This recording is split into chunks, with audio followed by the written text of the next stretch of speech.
¿Por qué cada año decrece la población mundial? ¿La baja de natalidad puede considerarse un problema? ¿Cuáles son las causas de este fenómeno? ¿Por qué en las últimas décadas murieron más personas de las que nacieron?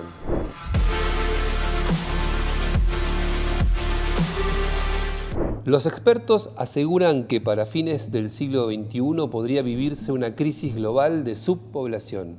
En Argentina, durante la última década, se registraron bajas en la natalidad. Entre 2014 y 2023, la fecundidad bajó un 34%. En la década del 70, la Argentina experimentó lo que se conoce comúnmente como baby boom. Una suba abrupta y constante de la tasa de natalidad que se mantuvo hasta los años 90, cuando empezó a decaer lentamente. Volvemos a una pregunta del inicio. ¿Esta situación representa un problema? La respuesta varía según el país. En Argentina, la baja de natalidad se podría leer como un avance en condiciones sanitarias y derechos humanos, porque esta baja registrada en la última década se debe principalmente a la reducción del embarazo adolescente, luego de décadas en las que se había mantenido alto. En los últimos 10 años, Argentina logró reducir los embarazos adolescentes en un 60%. En 2013 fueron 117.386. Mientras que las actuales cifras oficiales hablan de 47.630. Son 70.000 embarazos menos, 70.000 niñas y adolescentes con mayores oportunidades. ¿Cuáles son las causas y los riesgos de la baja natalidad? Antes de repasar esa pregunta, conviene repasar algunos ejemplos para poner en contexto la situación. Entre 2020 y 2023, Corea del Sur registró la baja de natalidad más baja del mundo.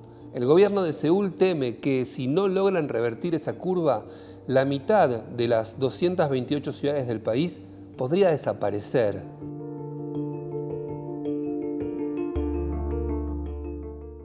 En los últimos 3 años, decenas de jardines de infantes se reconvirtieron en hogares para ancianos. En Japón también se da una situación extraña. En los últimos años, las ventas de pañales para ancianos superaron a las ventas de pañales para bebés.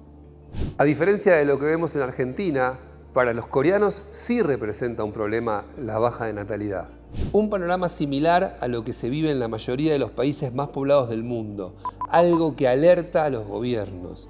El promedio de hijos que da a luz una mujer era mucho más alto en épocas pasadas. En 1950, el promedio mundial de hijos por mujer era de 4.7.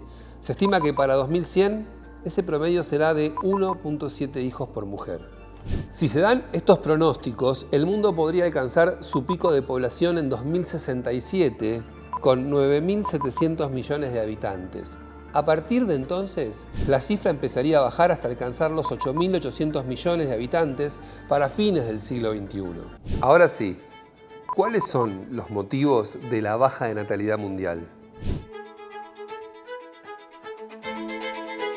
Esta pregunta se responde con un breve repaso histórico. Si bien los primeros registros de métodos anticonceptivos datan del siglo XVI, fue en Londres, en 1885, cuando comenzaron a venderse en las tiendas públicas los primeros espermicidas. Durante la Revolución Industrial hubo un aumento significativo en la tasa de natalidad debido principalmente al aumento de la disponibilidad de alimentos y mejoras en las condiciones de vida, lo que llevó a una disminución de la mortalidad infantil y a un incremento en la esperanza de vida.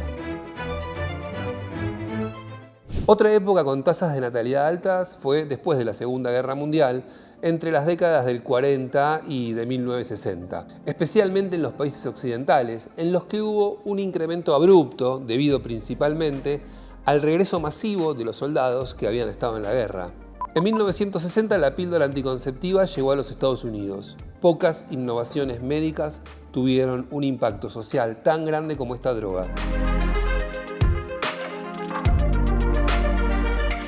Se estima que hoy más de 100 millones de mujeres en todo el mundo la eligen como protección. Para las mujeres, la invención de la píldora fue un antes y un después. La disminución de las posibilidades de embarazo les cambió la vida. Desde entonces tuvieron mayor acceso a la educación y al trabajo, a pesar de que la brecha de género sigue siendo un problema según la Organización Internacional del Trabajo. En simultáneo a los avances científicos, en los últimos años los países más poblados del mundo pusieron en práctica planes de control de natalidad. China es el mejor ejemplo al momento de hablar de controles de natalidad. Entre 1982 y 2015, el gobierno chino empleó la controvertida política del hijo único.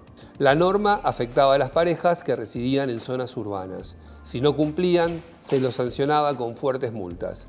Los varones y mujeres de zonas rurales tenían mayor flexibilidad. Entonces podemos afirmar que la baja de fecundidad comenzó siendo una historia de éxito y terminó siendo una historia de fracaso. Los expertos demográficos señalan que la baja de la natalidad no es problema en tanto y en cuanto haya más gente joven que gente vieja. Si este índice se altera, se corre el riesgo de lo que se conoce como subpoblación. Sin caer en un tremendismo, el riesgo último de esta problemática es la desaparición de la especie humana. Dejemos de lado escenarios catastróficos y poco probables y vamos a situaciones más concretas. China experimentó una disminución poblacional de 2,08 millones de personas en 2023.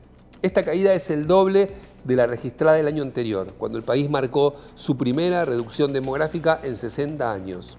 Que nazcan menos personas a priori podría resultar un beneficio para el planeta, principalmente por la baja de la contaminación ambiental. Pero el gobierno chino empezó a detectar un problema inesperado, el mayor riesgo de las caídas de las natalidades, es decir, el envejecimiento de la población.